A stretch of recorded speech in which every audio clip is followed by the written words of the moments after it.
Open exclusively to our members, which is interesting given the topic of the session tonight, this morning, is social inclusion and science communication.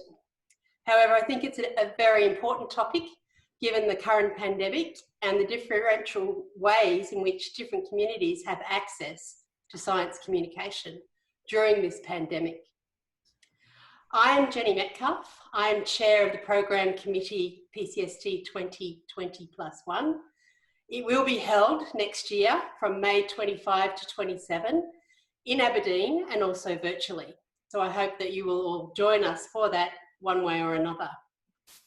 I've been involved in science communication practice, research and teaching for some 30 years, but I'm always learning things and I'm hoping to learn lots tonight from our speakers.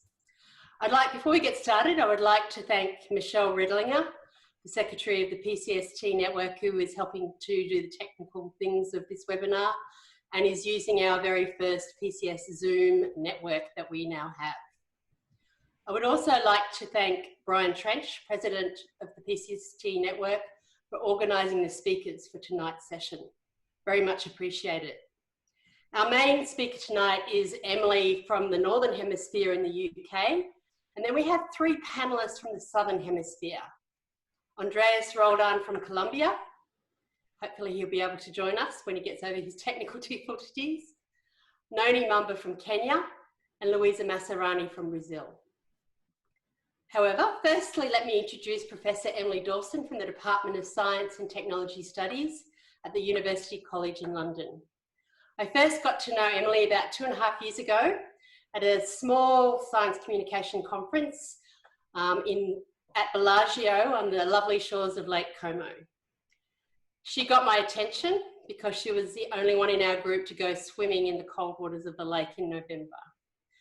But more importantly, she inspired and challenged me and the way I thought about science communication in a way that I haven't thought about it before.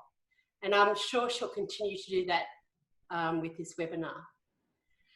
Emily's work focuses on how people learn about, communicate and engage with science with a focus on equity and social justice. In particular, she's interested in how we might develop ways to disrupt rather than reproduce science-related injustices. I'd like to welcome Emily to talk, but before I pass over to her, remember that you can ask questions on chat and please keep yourself muted and your video off. Thank you, Emily. Hi, everyone. So I'm just trying to get, oh, hang on. So hello, wait, screenshot, okay. I'm trying to get the slides up and I am trying to, hang on. Okay, now this should work. So first of all, I have got some slides and I've written out what I wanted to say just to stop my brain going into logistics. So thank you very much for having me. Thanks for the lovely introduction, Jenny. Please, people that are on video, wave at me if I go too fast or if I start to dip out of sound or anything like that. So I wanted to talk about this idea that I've been obsessing about necropolitics for the last bit of time. And what I wanted to talk about was, through the pandemic, the thought I've had on the loop is the horror that the exclusive and inequitable failings of the multidiscipline we call science communication has had demonstrable impacts for life and death on a mass scale. To have said in a previous year that social justice in science communication was a matter of life and death would have had me accused of hyperbole. But this year, it seems to me the inescapable conclusion of the world we are living in. So today I will try to explain how thinking about our field of work in terms of what Achille Mbembe calls necropolitics seems not only fitting, but if it is not a call to action, then I really don't know what people need to hear in order to think about change. So hopefully you all saw the slide change. I'm always anxious. Thank you. Thank you for smiling. So I hear these refrains about normality a lot at the moment, as I'm sure many of you do. And I wanted to start by turning to think about what normal might mean for science communication and the broader context in which we all live and work. So far, so in a full disclosure sense, since April, 5 of my people have died, and a 6th and 7th are on the cusp. And yet this seems tiny in comparison to a colleague for whom 110 people have died. There are many similarities and differences between my colleague and I, but perhaps most notably for these numbers and the broader context of such numbers, she is from an Afro-Caribbean background, while I am from a mixed European background. While in class before 2020, I would describe structural inequalities that have so visibly intersected in 2020 by talking through sexism and racism demonstrated in maternal mortality rates. From now on, I imagine we will point to the pandemic stats instead. Similarly, where I have talked about racist bias and algorithms, state surveillance, incarceration statistics, and border crossing mortality numbers, the state violence in response to the Black Lives Matter civil rights movements in the US and beyond will likely serve as a further chilling illustration. And I suppose I'm saying I don't want more examples to add to the lists. 2020 is, from these perspectives, the same as much as it is different, and to that end, part of a normal that I suggest we do not try to return to. These stories are, in some senses, a microcosm of that larger picture in which, I will argue today, science communication plays its own roles which I will suggest might be seen as part and parcel of the reproduction of structural inequalities. So, what does it mean in our societies to be outside what Nirmal Puar calls the somatic norm of the public, publics, or citizenry? That is, to find that your body doesn't fit, your practices and knowledges are marked as deficient, and in other words, that you don't count. And what, building on that scholarship, is the most extreme version then of being outside these somatic norms, the most extreme versions of not counting? Many scholars argue we could think about it as a kind of death. So from work in North American Black studies, scholars such as Sadiya Hartman have written about this state of being as a form of social death, as experiences of racism with roots in the transatlantic slave trade, which, in her turn, Catherine McKittrick describes as the mathematics of Black life. Life structured for these scholars in North America through the lens of death for particular groups and peoples. Further afield then, Achille Mbembe argues what he terms necropolitics is precisely about how certain bodies or groups are devalued then to the point of death. Now, for Achille Mbembe, necropolitics is the description of how power operates, and in much of his work has a focus on war, colonialism, and terrorism, and state responses to terror. In my pre-2020 readings of his work, I found much to think about, but had not clearly linked these ideas to science communication, science education, science policy, or how science becomes public. But since the pandemic was announced on March the 11th by the WHO, and the ensuing data sets about which families, communities, cities, and countries are worse affected, I kept thinking that science communication was, at this time, very clearly implicated then in the machinery of necropolitics, and in the politics of who, in Mbembe's words, in his 2019 book on page 80, who has the capacity to define who matters, who does not, who is disposable and who is not. In other words, who gets ill, who recovers, and who dies. This slide, in the context of my research, speaks to me a lot, and I've tried to use slides that I hope won't upset anyone too much. This is a screenshot from the current UK Office of National Statistics webpage to set the scene, because there are three main strands I think about most here in our science communication practices. First, I'm thinking about science and society relationships. In years that were not 2020, I typically have to justify my attention to science and how science works in terms of the inclusions and exclusions around science becoming public. So long arguments about why science is an extremely salient part of contemporary societies, both political in a small p and a large p sense, have been needed. Well, no more. The pandemic has made science of central concern to all. No more, perhaps, do we need to patiently explain why it is important to be able to access scientific information, to be able to judge it, laugh at it, critique it, add to it, work with it, use it, reject it, to be able to see how it is politicized and who is using it. Second, let's think about social justice as it relates to those science and society relationships. Again, justifying why science and society relationships ought to be understood as deeply political, often hegemonic and assimilationist in their commitment to reinforcing patterns of power in the global north has been part of my work. That Black Lives Matter civil rights protests were held in many countries in 2020, alongside the horrifying statistics demonstrating how racism and class discrimination intersect in COVID-19 morbidity and mortality, surely answers the question, why is social justice important for science and society relationships? And third, as I argued in an Excite webinar in May, the patterns of which communities, at least in Europe and the US, are worst affected by COVID-19 and which communities are least supported by science communication, either as audiences, users, visitors, contributors, or practitioners, speaks volumes. It says to me that we cannot escape that science communication practices are enmeshed with life and death situations around the world. It says to me that structural inequalities that shape our societies, as well as science communication, means that those who arguably might benefit most from equitable science communication practices in a pandemic before or afterwards are those that the field has worked least with.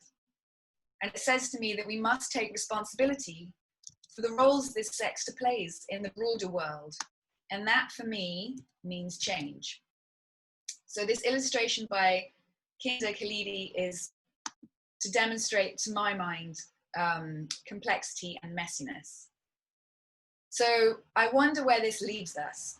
I suggest it leaves us to reconsider the driving motivations of this messy multidiscipline, this umbrella term field of different practices, institutions, and stakeholders. What does it mean to take social justice seriously in science communication?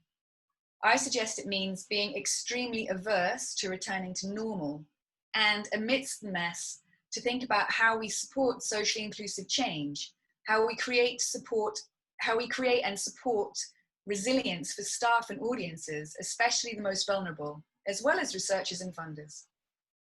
How, in my work, might we draw on the previous scholarship of people like Sylvia Winter or Walter Mignolo to think about valuing, recognizing, and honoring people who, within and beyond science communication, have been made not to count? What might it mean to use this moment to overhaul and transform practice when there are so many moving pieces to this, the complexity and the dramatic, rapid, multiple changes that we saw earlier this year? How can we think about navigating these complexities in thinking differently about what mainstream science communication could be and how we understand science and society relationships? And what might this mean for institutions, for teams, for projects, and for individual humans? And I appreciate that that is a lot to ask. So in my work, I look to science communication leaders in practice and research, and hopefully you should see on your screen two people whose work I use a lot.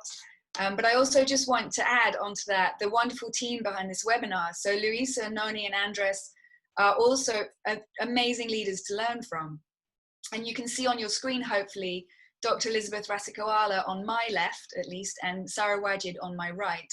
And to that list, I would also add other people whose leadership I think is well worth paying attention to, not least Subhadra Das, Vanessa Mignon, Summer Finlay, Lindy Othier, Sujata Raman, Liz Neely, Sunshine Menezes, Erinma Ochu, Anita Shervington, Lewis Hu, and Hannah Ayub, and Sarah Cosgrove, and of course many more. And I suppose, having said a very depressing list of things at the beginning of this talk, I want to suggest at the end we are in a place we were not in 15 or 20 years ago, in that some of that inclusive leadership is coming from different places and has some amazing insights to offer us. And their insightful critiques, practices, constructive alliance building, and inclusive leadership rejuvenates me when I have my attacks of feeling too fed up. From thinking about their work as well as my own, it seems clear to me the world is full of amazing inclusive science communication practices, but that many of these fall outside the relatively narrow lens of what counts and who counts for mainstream science communication, particularly as it is configured in the global north. So to that end, I suggest that one of the most useful things we might all do is to think about how to constructively build mutually beneficial relationships that are not extractive within and beyond our communities, to work out what those different possibilities for meaningful, inclusive science communication might be. And I will leave you with my current favorite quote, which is from the US civil rights activist Grace Lee Boggs. And she says, I'll read it: "A revolution that is based on people exercising their creativity in the midst of devastation is one of the greatest contributions of humankind." Thank you very much for listening. Thanks, Emily. I'll just get you to unshare that. As I thought, you have challenged us. And so I want to challenge you with a question before we go into our panel. And that is, in this messy world with lots of structural inequalities, how can science communicators, researchers, educators and practitioners, how can we mainstream more inclusive science communication? Well, I've been really struck by work coming from Liz Raskoala and also Lindy Orthea in the just recent, this year. And the kind of collaborative work that they're doing, looking to highlight where people are coming from different backgrounds, are coming from different global positions, and are doing work that perhaps seeks to do social justice in a way that supports and builds communities, rather than in a way that focuses, for instance, on institutional survival. Or we see in our projects, for instance, where social justice is being mobilized, often it will be for science or for an institution. And yet where the projects we look at seem to have more traction, make more of a difference, it's where social justice is being mobilized to support, develop, and meet community needs and build on community assets.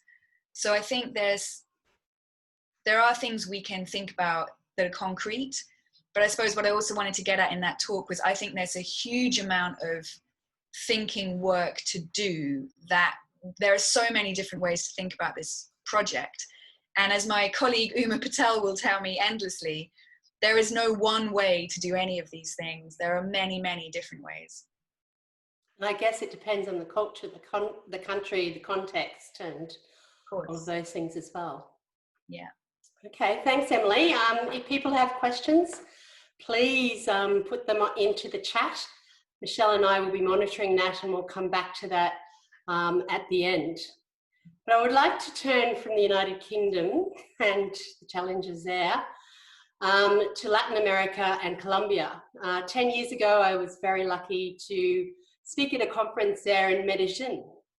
And I was extremely impressed by what they'd done with the poor communities there, and was able to catch a cable car up a mountain and walk down through the poor communities and feel safe. And I think that is really important. And so I'd like to introduce Andreas Roldan. He's the Executive Director of Park Explorer Science Center in Colombia. He will also be a keynote speaker at PCST2020+1, along with Emily Dawson.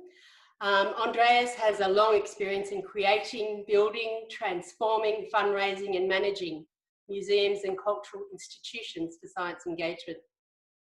He is passionate about connecting society through the inclusion and integration of diverse communities with science and technology engagement, which includes urban design, exhibition design, and cultural and education programs. So I'd like to pose a question to you, Andreas. What is your experience in including people from vulnerable populations in the Park Explorer Science Centre experience?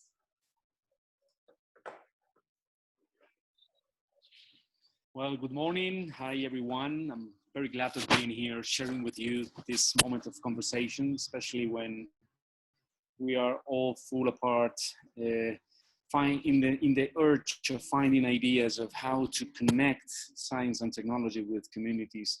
And I would like to share experience that in a way reflects the kind of philosophy of what you just mentioned, related with of the so but first I will see the presentation before I start. Can you see the image on the presentation? I guess so. Well, so this is the science center that I run. It's in Medellin, in Colombia. It was built in an territory that we marginalized of the city. What you are is the red boxes in the middle are the science center, and the line across it is the metro line, which in a way it's part of a project that tried to connect the city through science engagement and culture with libraries and museums in hotspots. It's quite visible. You can see an environment that it used to be the marginalized neighborhood that in a way the science center became the connector between the developed city and the undeveloped city. As a science center, we run exhibits on science and technology activity, and in a way we have tried to rebuild and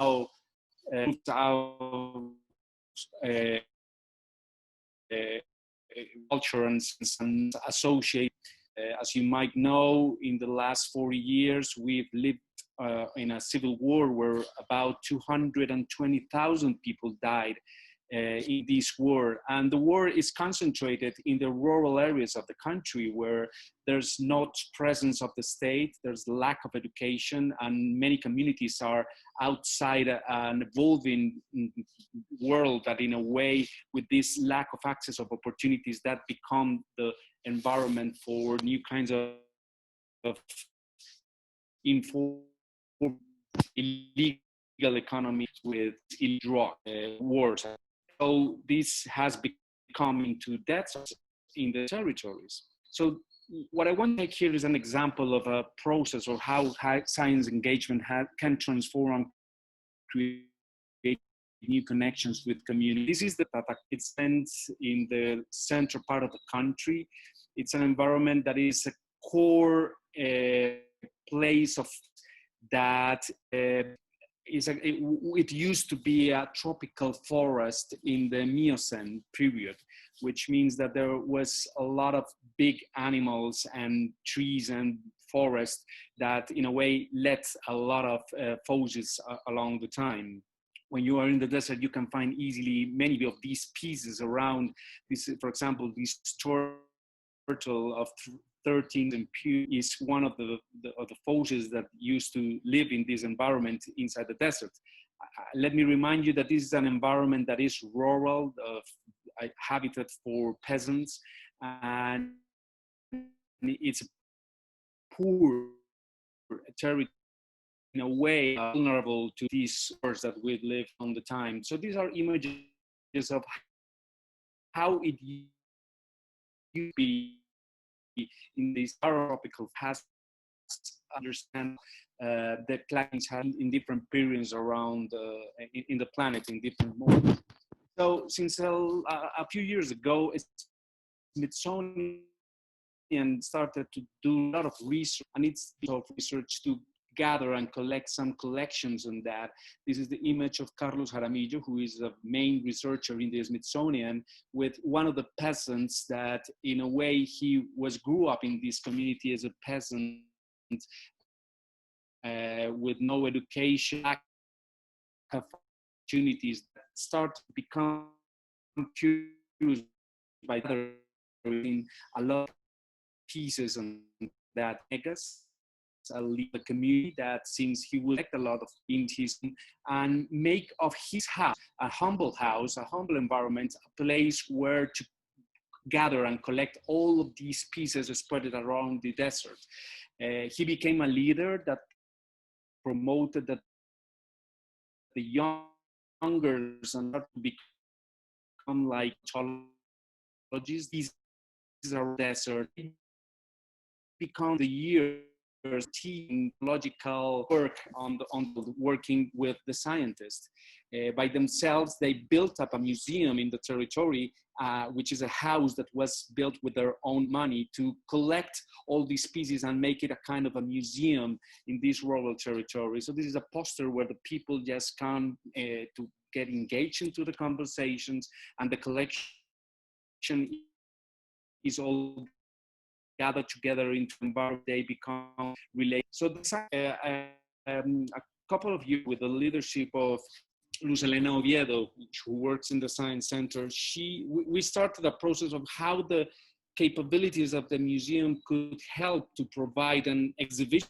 At the same time, this exhibition to become the core museum into the community. So we started to co-create together and to collaborate in a way that we think forward in abilities becoming to a museum, the house of this man inside the community, and we try to design a project where a complete exhibition could happen inside that house, and it worked our environment, the planetarium. So we started to create in a way that we mutually benefit on this possibility. The community leaders became the modelists of the pieces of these that used to be, and to create a community where vision can become connecting the territory, the biodiversity, and at the same time the museum as an opportunity of collaboration. It became into a program that the exhibition indeed was still on the museum when we closed because of the COVID, but it brought a lot of programs and the community leaders and also the museum to get programs related to reduction. How it looks right now, the event was done first in the in our environment in the planetarium, and all this furniture was designed and meant to become the basics of there. Now I'm closing now. So this is the last of the exhibition, and now the exhibition is in the field as the main central environment that the community is running by themselves. So this belongs to the community, and it's a way how science communication and engagement could empower people to build up their own opportunities of connecting with their audiences. Thank you. Okay, thank you very much, Andreas. If you could stop sharing your screen.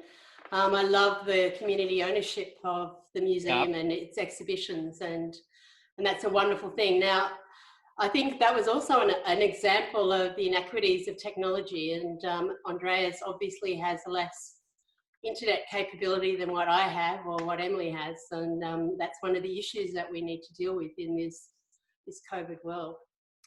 I would like to introduce our next speaker, Noni Mumba. She's a health communication specialist in Kenya, involved in community engagement and ethics. She's been heading community engagement for the Wellcome Trust Research Program in Kenya since 2013. Her main interest is in developing approaches that bring scientists and lay populations together in a meaningful, ethical, and mutually beneficial way. So, Noni, I'd like to ask you, what is your experience, including people from vulnerable populations in Kenya, in research and science? Thank you. Thank you for that. Hi, everyone, and I'm really honored to be taking part in this webinar. Thank you for that question. Really interesting insights that are coming out from Emily and also from Andreas. So I just want to share some of the ways in which we attempt to ensure that we are including everybody. Our research institution is based in Kenya. And we have 3 sites where we conduct clinical trials. Sorry, I'm trying to move my. Yeah, so we have 3 sites where we conduct clinical trials, social science research work, lab-based work, and surveillance type of studies. And you can see from that picture that we have all types of population, all population types. We have in Kilifi, where we are, populations that are of low socioeconomic status, poverty is high, literacy levels are low. And then we also have people in Nairobi, Mbale, Uganda, that are perhaps could be a little bit more affluent. And so even as we think through our science communication work and what we call community and public engagement, we have to critically think about how then can we ensure that all these populations are included in our activities, in our research activities. So obviously, with the coming on of COVID-19, we, there was quite a lot of things that happened, especially in Kenya. There was a gag on information, a ban on who says what and who is speaking, and most of the information was going out to the population through our Ministry of Health. You can see from those pictures that a lot of our science communication and community and public engagement work is face-to-face, where people are converging and where people are sitting down to deliberate on science work that is being planned and science work that is already being implemented. And so in order to continue on with those approaches where we are communicating research activities, where we are seeking views from members of the public and community members on our research work, and being able to respond to issues related to our science, that we had to quickly think through how then can we continue on these activities, because a lot of them were face-to-face and we had to try and move some of them to virtual means. And so what we have tried to do, you can see on that, on one of those pictures, we have a radio program. So we've been running a radio program, and that has actually come in handy during this time of COVID-19. And that is basically what we are using to have our scientists go on radio and be able to have a discussion with members of the public who can use their phones to call in. So phone coverage in Kenya is really good. A lot of the, a big number of the population, about 90% of the population have phones. Perhaps not all of them have smartphones. So even when we think about engaging through things like social media, having webinars using Zoom and all of that, we have to be cognizant of the fact that not every member of the population can access the internet. And so we have had to use radio programs, we've had to use telephone calls. So we use Skype for Business, for example, where you can host up to 20, 30 people in a meeting and have a discussion with those people. That does not come without challenges, for example. So we are in a patriarchal community, and when we talk about social cultural inclusion, we face challenges, and especially even at this time. So in the course of our work, for instance, men are the decision maker, and so we've had challenges in terms of getting the voice of the woman to be able to contribute into some of these discussions. So for instance, when it comes to money in a household, men are the ones that are the traditional purse holders, if I can call it that, or wallet holders. And when we are having conversations with community members, as you can see in that photo, that is a consultation session with community members, with my colleagues running that.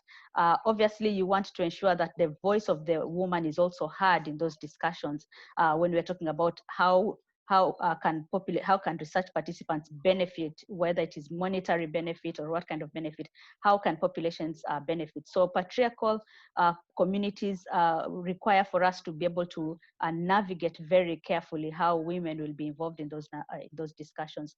We also engage a lot with religious leaders. We have research work where we involve LGBTQ populations, and we have always had to really delicately balance how do we bring on, how do we include the populations or people who identify as lesbian or gay or bisexual or transgender or queer or any of those, and that is a taboo topic. How do we bring on board religious leaders to be able to think through some of these issues and involve? So we have conducted engagement activities where we bring religious leaders in a room and talk to them, and they're actually able to understand. So I think I'll stop there and perhaps maybe respond to questions that are asked and elaborate more on some of these. Thank you. Thank you very much, Noni. Yeah, the whole idea of traditional religions and taboo topics and culture adds another mix to that whole nexus of inclusivity or not. Our last speaker on the panel is back in Latin America, in lovely Brazil. And that was the last place I travelled to this year. In March this year, I was in Brazil when it sort of seemed to break everywhere, and I arrived home and had to socially isolate. But while I was in Brazil, in beautiful Rio de Janeiro, I was lucky enough to work with Louisa Massarani, who's a long-time member of the PCST Scientific Committee. Louisa actually has 3 hats as a coordinator. She coordinates the National Institute of Public Communication of Science and Technology. She coordinates the Masters in Science Communication program at the Oswaldo Cruz Foundation. And she's also the coordinator for Latin America's SciDevNet. In 2014, she actually hosted a PCST conference on the topic of social inclusion and political engagement. So it's with great delight that I welcome Louisa here today, and she's going to talk about the challenges that COVID-19 has brought to science communication in Brazil, particularly in terms of social inclusion or exclusion. Thank you, Louisa. Hi, everyone. Thank you so much for the invitation. It's really a pleasure to be here with you all. I see a lot of friends among the participants. I also see that Germana Barata is around, and Germana was the co-chair of the PCST 2014 in Brazil.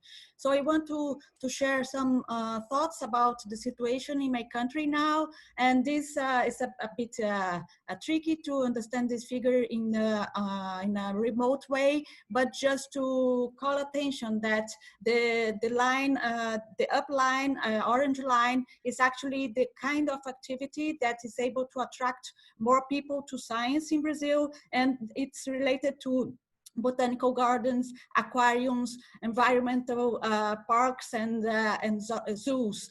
And if you, still only 24% of the Brazilian society said that they had been in this kind of spaces in the last year.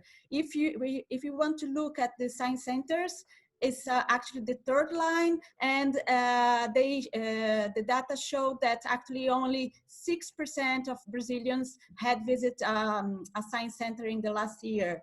This means that actually we have a huge social exclusion. Millions, at least 150 million Brazilians are not having access to science communication activities.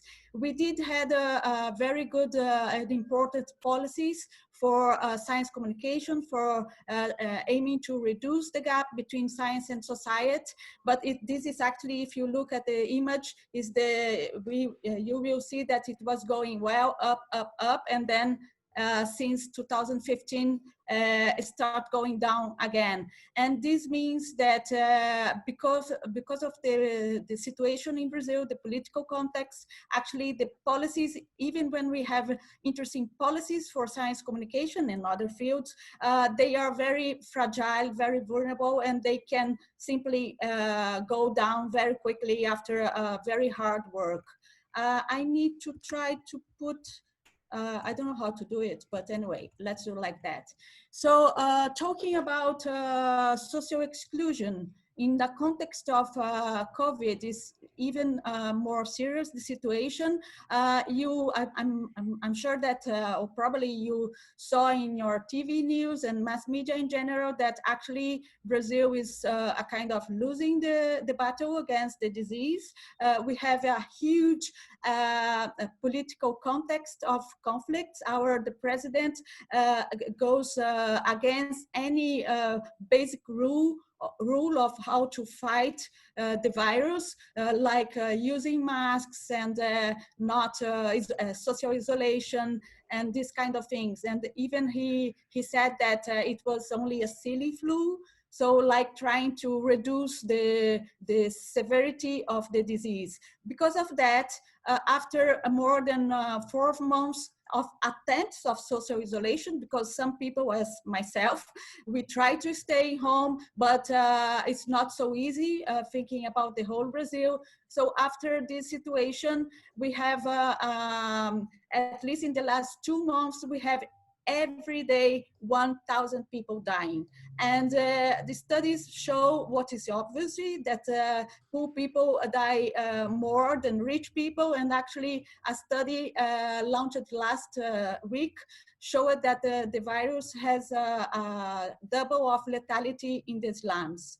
So we did a survey in Brazil. Actually, we didn't announce the results yet, but I want to highlight some of them here. And so the profile of the Brazilians who are likely to believe in the myths of pandemic, that is, it's only a simple flu. There are exaggerations around the severity of the disease and this kind of thing. We are talking about men, low scholarity, low family income, religious people, basically evangelic people, with low knowledge of basic questions about health. They neglected vaccination before, and they have known or low engagement in political participation.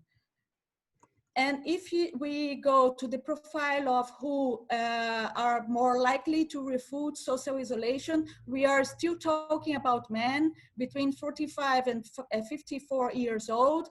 It's about high middle class to rich businessmen. Unfortunately, this is the kind of voice that is being heard in Brazil now.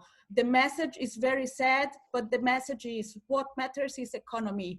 Lives don't matter. Thank you so much. Thank you very much, Louisa. I would ask all of our speakers to put their video and sound back on, because now it's time for questions. The first question that I'd like to ask, and it's targeted at Emily, but I think the others may have comments they'd like to make.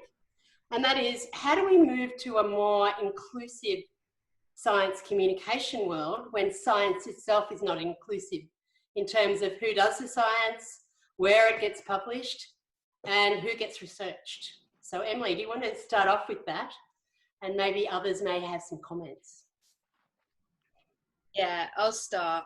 And let me start by saying I don't have a good answer, and spend my life arguing a similar point that it's all well and good, you know, us getting these really wonderful projects with community centres to support kids from minoritized backgrounds in cities around the UK to get into science. If they then become kind of spat out by the science system in, you know, papers that colleagues 2 corridors down are writing about how few women of colour there are in STEM in the academy in the UK, for instance.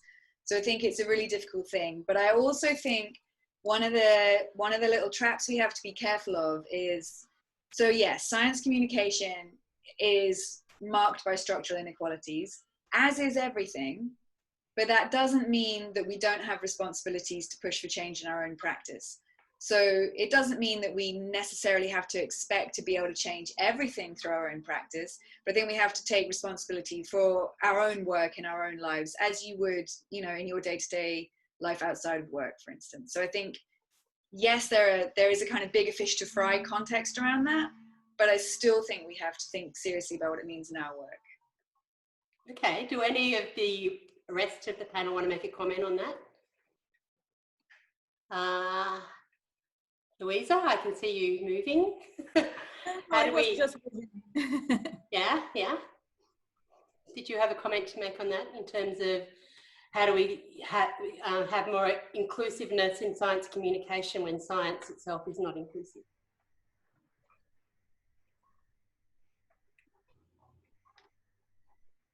Okay. I thought Louisa was going to speak, so I was waiting for. Yeah, I think I just agree with Emily that.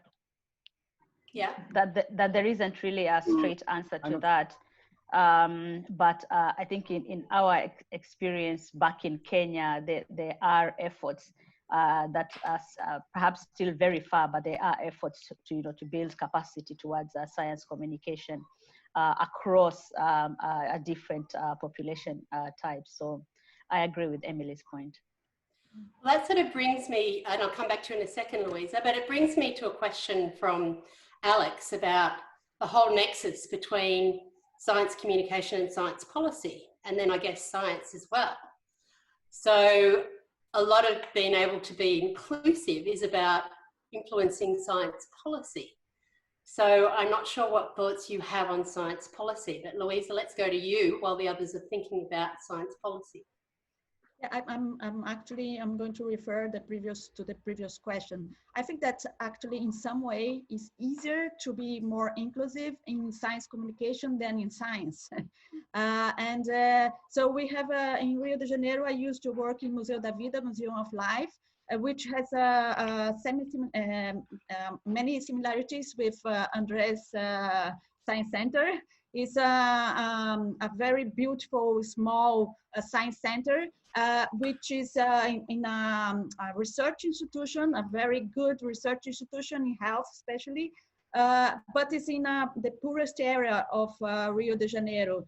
There is a huge amount of community, low-income communities around, and actually 10% of the low community in Rio de Janeiro live around the museum. And it's quite interesting how we have been succeeding in bringing these people together and being able to develop many activities with them as a cooperated designed activity. So I think that in some way, again, it's easier to be inclusive in science communication than in science. But I think that still, I'm talking about the people who are around in the neighborhood, but I think that we still have a huge bubble, and we are more likely to reach a small number of Brazilians. And of course, Brazil is huge, and we have 200 million people. And as I said,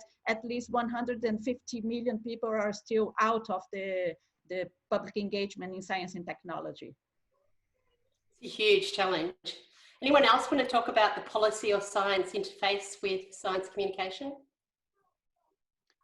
So perhaps I can. Yes, I wish to add. Oh, yeah. Andreas. Oh, yes, Andreas, go ahead. Oh, yeah, Andreas? sure. Yes, I wish to add something about the. Can you hear me well? I wish to add a part of the story that I didn't mention about this community that we work with, which is that they became empowered by themselves to become collectors of a very important scientific collection.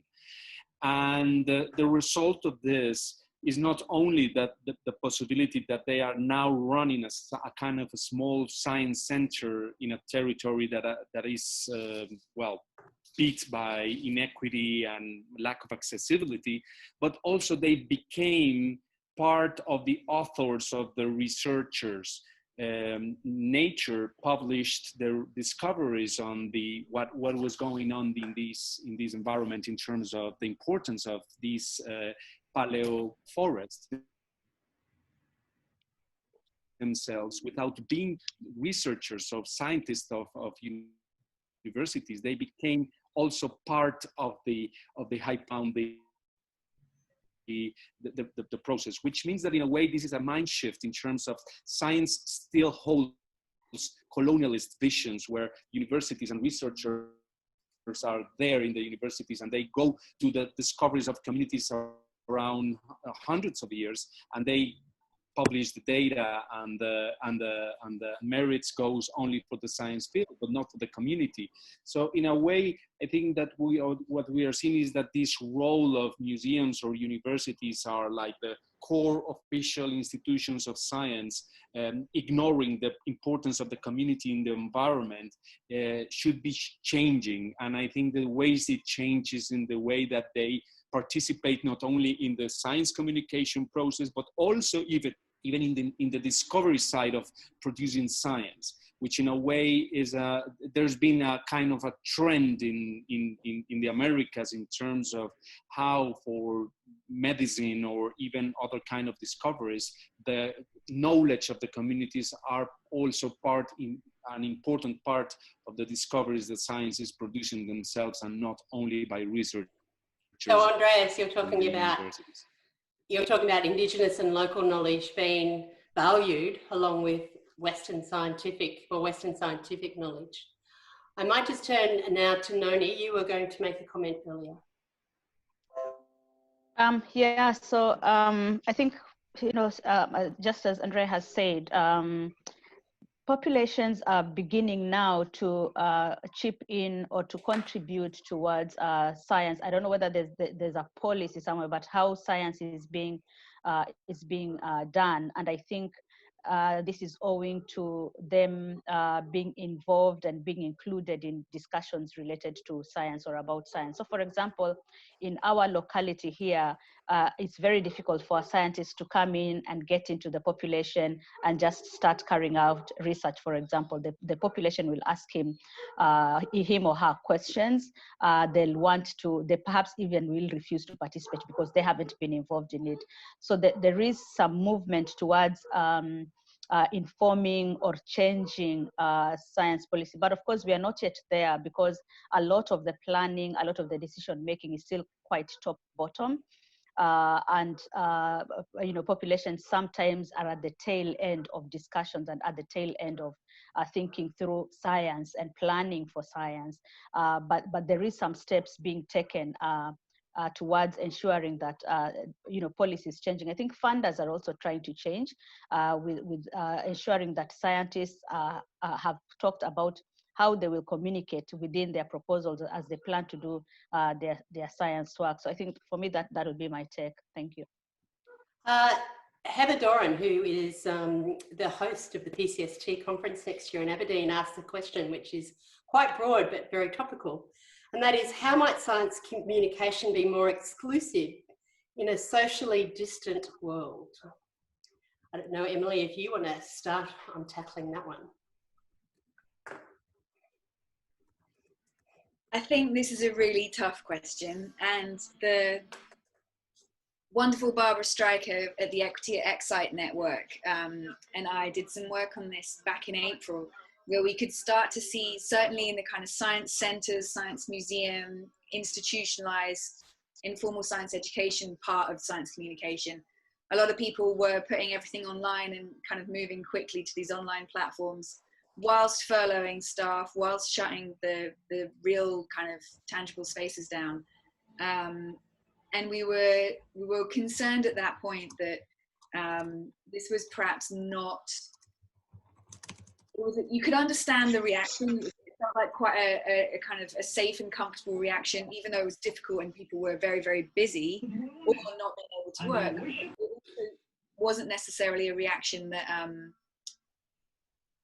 that did anything for social inclusion. So I know digital divide research sometimes seems quite extreme to people, but certainly in the UK, there's plenty of households. Just unmuting myself, who don't have enough tablets or laptops just to do the homeschooling that the government's been asking for us all to do here, let alone any kind of additional science communication or information accessing.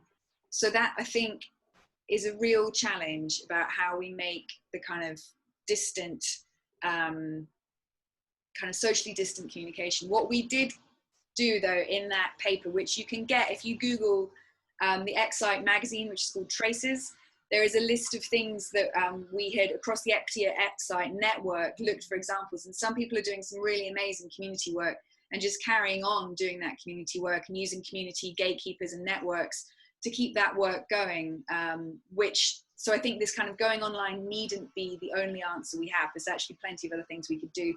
And as we saw in Noni's talk and in the chat, you know, community radio, community newspapers, community websites, community Facebook sites have been massively used here, at least, with the communities that I work with, to stay in touch and to share information.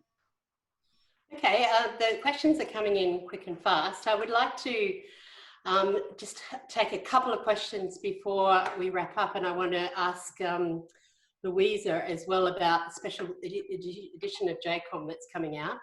But Julia from Mexico asked a question which a few of you touched on, and that is the importance of participatory approaches to science communication, in particularly in including local people more inclusively in science communication. So does anyone have any comments about participatory communication and how we include people in science communication? Yeah, Noni, you might like to unmute yourself. Yeah. Yes. What we have done at Cambridge Wellcome Trust, especially when we were beginning, this is now not around COVID now, when we were starting our community engagement platform, it was a participatory process. So first, a formative assessment was done where we gathered community members' views about what they thought about our institution and how best they felt we would reach out to them. And once that was analyzed, then we had a consultative workshop.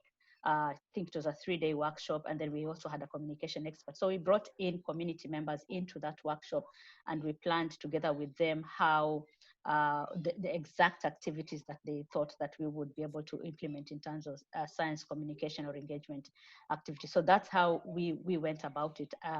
Of course, we also made mistakes along the way. So for example, they said, you need to give us representatives, and then we went ahead to select those representatives ourselves from community, well, not ourselves, but we approached community-based organizations. We told them, give us your chairman, your secretary to be in this sort of like a community advisory board. And when those were presented to the community members refused them and said we should actually have come down to the ground to ask us who we want. And so we had to change all of that, and now went back, and every 3 years we literally do elections in the population to select CAB members, community advisory board members. So that's how we've gone through the process of including the population in how to do science communication. Over. Great. Another question from Maya, which asks about the technology part of PCST. And she wonders whether if we talked more about technology, it might be easier to engage people because they understand technology and it's more tangible than science, which can seem very distant. So should we be placing more emphasis on communicating about technology, not just science?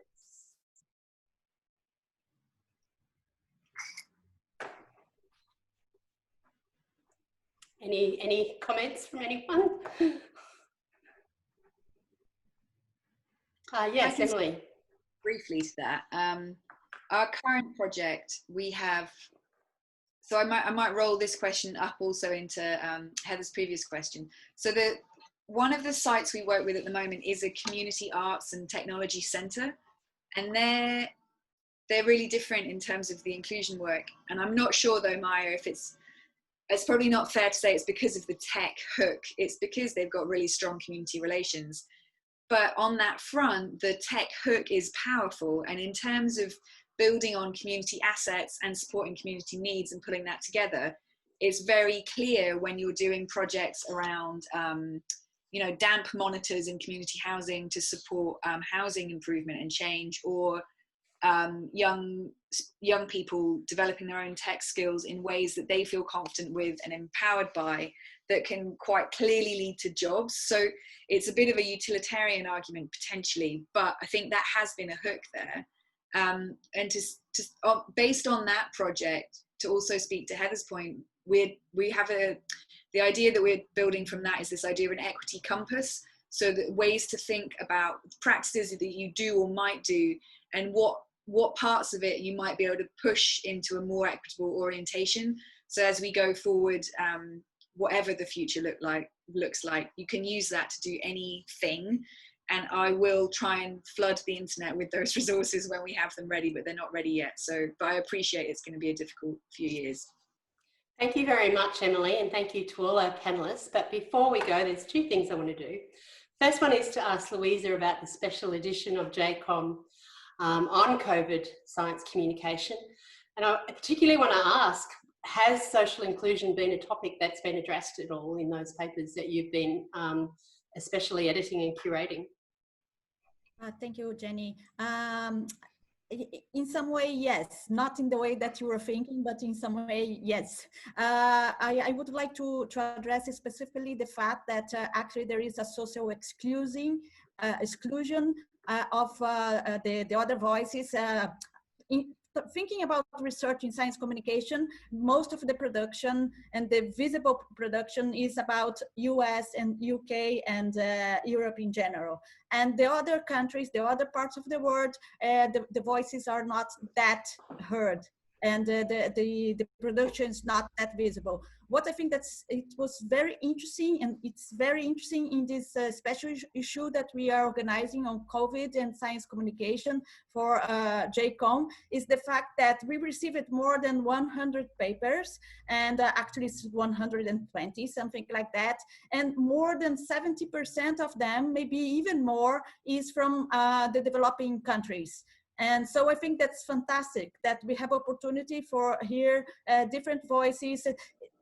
In terms of methodology, it's not that the developing country are proposing something totally different, but we know that the same virus, the same disease, authorities, they are the same. The impact of them in the different parts of the world is totally different in many ways. So I think that with this opportunity of reading so many different papers from so many different countries, it's very interesting to think about that, how we can work with social inclusion in research in science communication too. Thank you, Louisa. Now I'm going to ask Michelle to share a poll with 2 questions that are very quick to do. While she's sharing that, Michelle, let me reassure you that the chat will be copied and we'll make that available. There's lots of resources that people have shared, and people have made some really good comments, including a comment from Andreas. And sometimes it was a little hard to understand what you were saying, Andreas, and that comment about communities is really important. So there are 2 questions. One is how often would you like these sort of webinars? Monthly, bi-monthly, once every 3 months, once every 4 months? And the topic, I've selected 4 topics there, which came out of the survey we did at the last one, about which topics you would find most interesting. Unfortunately, you can only choose 1 topic of those things that you're willing to do. So the poll is in progress. We'll give you 10 more seconds to finish it off, and then I'll get Michelle to publish it. While you're finishing that off, thank you again, Emily, Noni, Andreas and Louisa. It's been a stimulating session, and although I was trying to juggle lots of things during it, I thought it was great, and thanks again to Michelle for helping with the practical side of things. Michelle, do you want to share the questions and see how they came up? We've actually got 38. There's a couple more people going. Is everybody done? We've got 38 of 43 voted, so we'll go with that, shall we? Yep. Okay. It looks like we're split between monthly and bi-monthly with a slight preference for monthly. It looks like understanding participatory science communication is a winner. So it looks like we've got the next 2 webinar topics, because that's followed by dealing with conspiracy theories and misinformation. So thank you again. Hope to see you at the next, by the looks of it, monthly webinar. Thank you. And bye everyone. If you want to put your video on, you can, for a brief look at everyone. Thank you so much. Thank you. Hi, Jan. Hi, Bruce. Thank you so much for the invitation. I really enjoy it. Oh, thanks everyone. Bye. I've got to go into another meeting. Lovely to see you. Thank you, everyone. Bye. Bye. Alex, you're not really in the tropics, are you?